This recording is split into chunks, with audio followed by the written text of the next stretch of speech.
Spider-Man 2 is the newest Sony PlayStation exclusive made by Insomniac Games. Insomniac is a relatively small company with just about over 400 people based out of Burbank, California. Known for gems as the Spyro, Ratchet & Clank, and Resistance series, these game developers definitely know how to make a banger video game, and have been doing so for over 2 decades. In their third installment of the Spider-Man series, 3 years after Miles Morales, they finally decided to do a true next-gen game just for the PS5. In this installment, under the creative lead of directors Brian Intar and Ryan Smith, and the narrative lead by John Paquette, Peter Parker and Miles Morales struggle to navigate the next steps in their personal lives while combating several new threats, including a private militia led by Kraven the Hunter, who transforms New York City into his hunting ground for superpowered individuals. The extraterrestrial Venom symbiote also makes an appearance, bringing his kind of trouble along the way. In this spoiler-free review, I'm gonna talk about everything I liked and disliked about it without going into the plot too much. I will also try and limit the footage shown in this video to spoiler-free clips. If you would like spoiler reviews in the future, please let me know in the comments and I'll definitely do it. Spider-Man 2 builds on top of the foundation built in Spider-Man 2018 and Spider-Man Miles Morales. As with previous installments in the series, the game features a large ensemble cast of various characters derived from the history of Spider-Man comics and other media.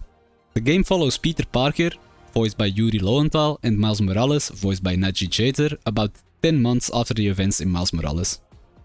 So, without further ado, let's jump right into the pros. Amazing boss fights. Straight off the bat, your tutorial mission is a huge boss fight against Sandman, as seen in the trailer, which spans about the whole distance of the city. This fight was of epic proportions and was an amazing opening of a great game. In matter of fact, every single boss fight in this game was unique and memorable in its own way. Can't get into detail too much as it's a spoiler-free review, but what I can say is that this absolutely didn't disappoint. There's this great variety of bosses and they all have their own unique shtick and all of them felt challenging, definitely so at the later parts of the game. Great narrative. This is complemented by the great narrative leading you to these boss fights. At the early stages of the game I wasn't completely convinced, but the deeper you get into the game the better it gets. And it starts off pretty good already, just not exactly how I wanted it didn't start. The story doesn't ever feel like it's dragging like in many other story-based video games. And even the story-based side mission arcs were interesting to me. More so Peter's than Miles, as they were more action-packed Spider-Man focused instead of Miles-focused Miles side mission arcs, but it is what it is. Amazing voice performance. This all wouldn't be as impactful as it was to me without the amazing voice performance of the whole cast. From Yuri's Peter and Najee's Miles to all of the side characters like Jonah J. Jameson, Mary Jane and so many others, Tony Todd's Venom deserves a special shout out from me. His performance of the beloved bloodthirsty alien symbiote was spot on, and at times he even gave me goosebumps. Great visual representation. All this on top of the amazing visuals made possible by the power of the PS5 in the form of ray traced lighting on everything from the water to every single glass window on the skyscrapers, paired with the fact the performance is superb with barely any performance drops throughout the whole game, in what is by the way an almost doubled map over the first Spider-Man, just as accurate to real NYC, makes this a very enjoyable story-based video game. It truly starts to feel like we are just playing an action-packed movie at this point. Talking about action. The game features fun and fluid gameplay all throughout. It relies on sending waves of grunts at you for the most part, but there is decent variety there.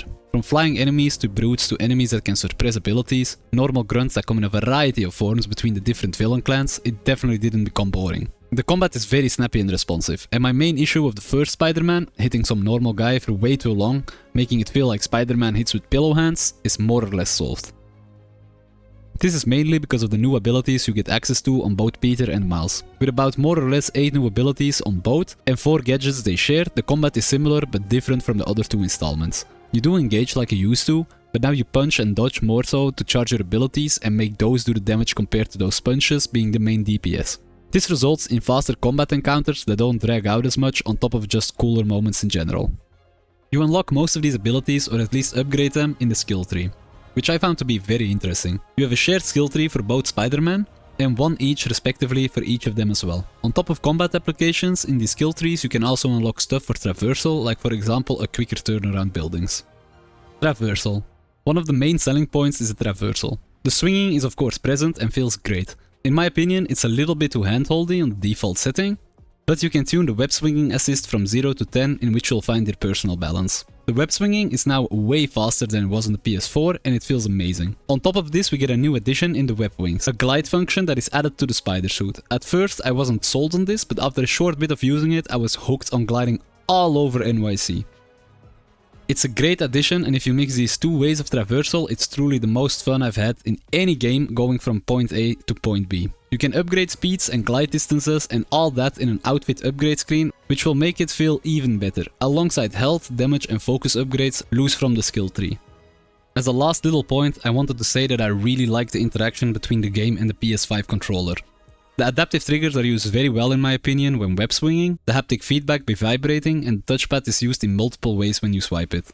Now I hope I've made it clear that I very much enjoyed the game, but there are definitely some cons that I want to talk about, so let's address the elephant in the room. Playtime. This is my biggest real issue with the game. The story is about 10 to 11 hours and I fully platinumed the entire game, 100%ed it in 24 hours. This is quite a controversial topic as it's very subjective and I've seen people that don't mind this at all and even some that claim it as a positive. I am definitely not one of those people. I paid 80 euros for this game and if I was just to play the main story, which is the biggest selling point, I would be done in 10 hours. I generally like my games to give me 1 hour of gameplay for every euro spent. This game would charge 8 euros per hour or 1 euro per 7.5 minutes. Now if you are just here playing the main story, you are kind of playing it wrong. It's a superhero game and helping the people of NYC is baked into the gameplay. But even at the 100% completion time of 24 hours, it comes out really expensive per hour, at around 3.3 euros an hour. A lot of that time isn't that greatly filled. A couple of hours at least is just going around taking pictures of random crap and getting collectibles. Most of the other checklist gaming events and objectives are pretty fun though. I really think they could alleviate this game time issue quite easily if they would just let you unlock a couple more game modes after you finish the story. Maybe a boss rush mode, some arena mode where you try and survive as long as possible. These are just ideas I can come up with from the top of my head. But I don't think it would be hard to implement them and it would definitely get me to boot up the game a bit more and longer. Bugs. My second, smaller issue is that the day 1 patch of the game actually made a lot of bugs come out. From skyscrapers not having an exterior to enemies being bugged inside of walls, making you have to restart checkpoints. I actually had to reload a couple times for an outfit that you get from doing all of one of the side activities. My game also crashed 2 times during my playthrough. All of this is not that prevalent and it's not a big deal breaker for me, but it's gonna cost 1 point or something in my score. Pacing. Another serious issue I have with the game, and more so at the first half of it, is the pacing. At some points you will be playing action-packed gameplay for hours at a time, to then be playing stupid shit for what feels like just as long. With stupid shit I mean making a bike ride, helping some students propose for their prom date and stuff like that. I really don't care about the friendly reunion or Miles' fucking school when it has been established that NYC and both of the Spider-Man are in huge danger. The enemy AI. As a last critique, I would like to point out that the enemy's AI is completely brain dead. It doesn't really matter when you're going in webs blazing, fighting everyone at the same time. But when you try to go for a stealth approach, it's a really big bummer. You can web up 10 guys about 1 to 2 meters above patrolling enemies and they won't even notice them hanging there. Even when they are on the same elevation, looking at them from a bit further away, they don't see them. In general, I think stealth has taken a few steps back from the previous installments. I missed feeling like this badass spider stealth predator. All in all though, I've really enjoyed my playtime of the game. I think they played it very safe, but in my opinion it expands on the system of the previous games just enough. Complemented with the power of the PS5, it does feel better, faster and stronger. They really didn't have to reinvent the wheel here, as their previous games have been great. And I think this one is my favorite of the 3. I can't wait for the DLCs to start dropping. I give this game a score of 8 out of 10.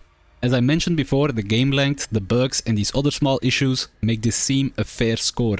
If you do not care about game length and these bugs are patched out, I can see it being higher for a lot of people. But for me right now, this seems to be right on the money. I hope you enjoyed this review. Please like and comment if you did and you made it all the way here. Do not forget to subscribe. I know all this sounds cliché, but every single bit of engagement would really help me out as a minuscule YouTube creator. I hope to see you next week. Goodbye.